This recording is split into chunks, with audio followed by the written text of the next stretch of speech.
আসসালামু আলাইকুম। সবাইকে স্বাগত জানাচ্ছি আমার দেশ ঐতিহ্যে। সঙ্গে আছি নাইমুল ইসলাম। আজ আমরা শুনব শহীদ শরীফ ওসমান হাদির আত্মজীবনী, যেভাবে বেড়ে উঠি। আমি ওসমান হাদি, আসন্ন জাতীয় সংসদ নির্বাচনে ঢাকা ৮ আসন থেকে স্বতন্ত্র এমপি পদপ্রার্থী। যারা আমাকে চেনেন বা আমার খোঁজ খবর কিছুটা রাখেন, তাদের অনেকেই দীর্ঘদিন ধরে পোস্টে, কমেন্টে এবং আমাদের ইনবক্সে লিখেছেন যে ছোটবেলা থেকে এখন পর্যন্ত আমি যেভাবে বেড়ে উঠেছি সে গল্পটা শুনতে চান। বিভিন্ন শো ও পডকাস্টে কখনো কখনো আংশিকভাবে গল্প বলার সুযোগ হয়েছে, কিন্তু জীবনের এই বড় গল্প একটা শোতে বা একটা সিজনেও পুরোপুরি বলা খুব কঠিন। তবুও যতটুকু সম্ভব সবচেয়ে গুরুত্বপূর্ণ ও স্মরণীয় ঘটনাগুলো, আমাদের বেড়ে ওঠার গল্প আপনাদের সঙ্গে শেয়ার করতে চাই। এটা কোনো সিরিয়াস শো নয়, এটা খুবই গল্প ছলে জীবনের এলোমেলো স্মৃতিগুলো নিয়ে কিছু কথা বলবো। হয়তো পুরোপুরি ক্রমানুসারে বা যেটাকে আমরা সিকোয়েন্স বলতে পারি সেরকম কিছু নয়। আমার ধারণা এই ছোট ছোট গল্পের সূত্র ধরে ভবিষ্যতে যখন রাস্তাঘাটে বা কোনো বড় আড্ডায় দেখা হবে, তখন এগুলোকে ধরে আরও বিস্তারিত গল্প করার সুযোগ পাব। সেই সঙ্গে আপনাদের জীবনের গল্প শুনতে পাব, কারণ ব্যক্তিগত পাঠক হিসেবে আমার সবচেয়ে প্রিয় জনরা হলো অটোবায়োগ্রাফি। যত কবি, সাহিত্যিক, লেখক আছেন, তাদের আত্মজীবনী পড়তে আমি ভীষণ ভালোবাসি। তাই আজ থেকে যে গল্পগুলো শুরু করছি সেগুলো অটোবায়োগ্রাফির মতো করেই বলবো। আশা করি আপনাদের ভালো লাগবে। প্রথমে আমার পারিবারিক বৃত্তান্ত। আমার জন্ম 1993 সালে ঝালকাঠি জেলার নলসিটিতে, যেটা বৃহত্তর বরিশালের অংশ। আমার আব্বা নলসিটি উপজেলার শহরের মাদ্রাসার ভাইস প্রিন্সিপাল ছিলেন এবং শহরের বহুল পরিচিত মসজিদ খাসমহল জামে মসজিদের ইমাম ও খতিব ছিলেন। আব্বা ইন্তেকাল করেছেন 2012 সালে। আব্বা যখন ইন্তেকাল করেন তখন ধর্মীয় ঘরানার বাইরেও অনেকগুলো সামাজিক সংগঠনের সভাপতি ছিলেন এবং আমাদের কমিউনিটিতে আমার আব্বা অত্যন্ত সম্মানিত একজন আলেম ছিলেন। যে অর্থে আমরা অ্যাক্টিভিস্ট বলি, বিভিন্ন সামাজিক অসঙ্গতির বিরুদ্ধে আজীবন তিনি আমার কমিউনিটির সব থেকে সোচ্চার এবং প্রতিবাদী মানুষ ছিলেন। তার নাম মাওলানা শরীফ আব্দুল হাদি। আমার উপজেলাতে যে কেউ তাকে হাদি হুজুর নামেই চিনবেন আশা করি, ইনশাআল্লাহ। আমার মা বেঁচে আছেন, তার জন্য দোয়া চাই। আমার মা একজন হাউসওয়াইফ। মায়ের গল্প অন্য একদিন বলবো। মা যেহেতু এখনো বেঁচে আছেন, তাই বিভিন্ন জায়গায় আব্বার গল্প বেশি বলি। এজন্য যে আব্বা নেই, আর যে যখন থাকে না তার অনুপস্থিতি বেশ টের পাওয়া যায়। এজন্য হয়তো দেখবেন আমি কখনো সুযোগ পেলে আব্বার গল্প বলি, কারণ আমার ব্যক্তিগত জীবনে এবং আমাদের ভাই বোনদের জীবনে আব্বার ইম্প্যাক্ট ভীষণ প্রভাব। আমরা 6 ভাই বোন, আমি সবার ছোট। আমার সবার বড় বোন, তার হাজব্যান্ড একটি মাদ্রাসার প্রিন্সিপাল নলসিটিতেই। তারপর আমার বড় ভাই ডক্টর মাওলানা আবু বকর সিদ্দিক। আমি ইচ্ছে করে আজকে একদম খুঁটিয়ে খুঁটিয়ে বলছি, যাতে করে আপনাদের আর কোনো প্রশ্ন না থাকে যে এই ব্যাপারটা জানতে পারলে ভালো হতো। ডাক্তার মাওলানা আবু বকর সিদ্দিক তিনি বরিশাল শহরে বাঘিয়া আলামিন কামিল মাদ্রাসার প্রিন্সিপাল এবং বাংলাদেশের অত্যন্ত দৃষ্টিনন্দন ও গুরুত্বপূর্ণ মসজিদগুলোর একটি হচ্ছে বাইতুল আমান জামে মসজিদ।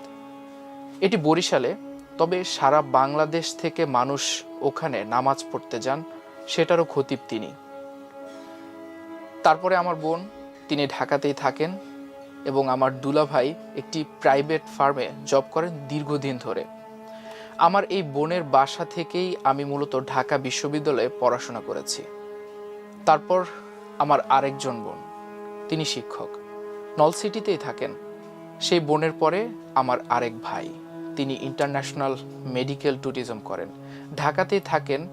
এবং সর্বশেষ আমি। গল্প ছলে এই জন্য বলা যে আলহামদুলিল্লাহ, যদি এক কথায় বলি, আমার পরিবার অর্থাৎ আমার 6 ভাই বোন এবং আমার আব্বা আম্মা, এর বাইরে আমার নানার কথা যদি বলি, তিনি পুরো বরিশালের একজন বিখ্যাত আলেমে দ্বীন ছিলেন। সবার জানার কথা, দেওবন্দ থেকে পড়াশোনা শেষ করে তিনি বরিশালের একটি বড় মাদ্রাসায় মুহাদ্দিস ছিলেন। দক্ষিণবঙ্গে তার হাজার হাজার ছাত্র রয়েছে এবং তিনি বরিশাল শহরের খুবই সম্ভ্রান্ত একজন আলেম ছিলেন। আমার নানার দিক অর্থাৎ মায়ের দিকের যত আত্মীয় স্বজন এবং বাবার দিক অর্থাৎ দাদা বাড়ির যত আত্মীয় স্বজন, সব মিলিয়ে আমাদের পরিবারটি একটি শিক্ষিত পরিবার। এই জন্য বলা যে আমরা 6 ভাই বোন, আমার আব্বা, তারপরে আমার দুলা ভাইয়েরা, তাদের অধিকাংশ শিক্ষক হওয়ার পাশাপাশি আমার চাচা ও ফুপু তাদেরও প্রায় সবাই শিক্ষিত। আবার আমার নানা বাড়ির খালু ও মামারাও প্রায় সবাই শিক্ষিত। সে হিসেবে আমাদের পুরো জীবনের পথ চলাটাই একটি শিক্ষক পরিবারের সঙ্গে এবং শিক্ষক পরিবারেই আমার বেড়ে ওঠা। পড়াশোনার ক্ষেত্রে যেটা বলা প্রয়োজন, আমি নিজেকেই আল্লাহর ভীষণ রহমত প্রাপ্ত একজন মানুষ মনে করি। কারণ আল্লাহ অনেককে ভালো পরিবার দেন, কিন্তু ভালো শিক্ষা প্রতিষ্ঠান হয় না। আবার অনেকে আছেন যাদের ভালো পরিবার এবং শিক্ষা প্রতিষ্ঠান থাকলেও জীবনের ভালো বন্ধু জোটে না। আমি সম্ভবত আল্লাহর সেই সব রহমতপ্রাপ্ত বান্দাদের একজন, যে সমান্তরালভাবে জীবনের শ্রেষ্ঠ 3টি জিনিসই পেয়েছি। প্রথমত আমার পরিবার। শুধু পরিবার বললেই হবে না, আমার আজকের যে গ্রুমিং বা বেড়ে ওঠা, তার বুনিয়াদ গড়ে উঠেছে ওই পরিবারে। শুধু পরিবারে নয়, এই চর্চাটাও ছিল ভীষণভাবে। এরপরে আমার শিক্ষা প্রতিষ্ঠান, যেটা নিয়ে একটু পরে বিস্তারিত গল্প করব। এর সঙ্গে আমি আজ যাদের কথা বিশেষভাবে বলতে চাই, তারা হলেন আমার বন্ধুরা। সেই ছোটবেলা থেকে আজ পর্যন্ত আমি জীবনে এত ভালো সব বন্ধু পেয়েছি, যারা এখন অনেকেই সারা বাংলাদেশের বিভিন্ন ইউনিভার্সিটির টিচার, ডাক্তার কিংবা ইঞ্জিনিয়ার। তারা বিভিন্ন জায়গায় কর্মরত থেকে দেশের জন্য অনেক কন্ট্রিবিউট করছেন। আমার এই বন্ধুরা এবং ছোটবেলা থেকে আজ পর্যন্ত যারা আমাকে দেখেছেন, তারা আমাকে ভীষণ ভীষণ ভালোবাসেন ও সাপোর্ট করেন। আমার জীবনের সবথেকে বড় আনন্দের বিষয় হলো আমার ভাই বোনদের বেড়ে ওঠা। আমরা 6 ভাই বোনের মধ্যে 4 জনই হোস্টেলে থেকে পড়াশোনা করেছি। আমার কথা একটু পরেই বলছি, আগে বড়দের কথা জানাই। আমার বড় ভাই মাদ্রাসা থেকে কামিল পাশ করার সময় প্রতিবারই বোর্ড স্ট্যান্ড করেছেন। এরপর কুষ্টিয়া ইসলামী বিশ্ববিদ্যালয় থেকে পড়াশোনা শেষ করে সেখান থেকেই পিএইচডি করেছেন।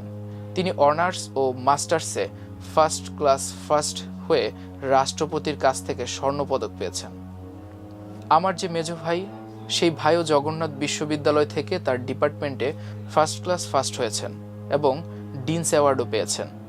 আমার ছোট আপু, যে আমার ইমিডিয়েট বড়, সেও আলিম অর্থাৎ ইন্টারমিডিয়েট পরীক্ষায় মাদ্রাসা শিক্ষা বোর্ডের সম্মিলিত মেধা তালিকায় মেয়েদের মধ্যে প্রথম স্থান অধিকার করেছিলেন। এই বিষয়গুলো আজ বলার কারণ হলো, আমাদের এই শিক্ষা জীবনের পথ চলায় আমাদের এভাবে গড়ে উঠতে সাহায্য করেছে। একদম ঘরের কথাগুলো আপনাদের সঙ্গে আজ এজন্য শেয়ার করছি, যাতে আপনারা সময় নিয়ে আমাদের সম্পর্কে বিস্তারিত জানতে পারেন।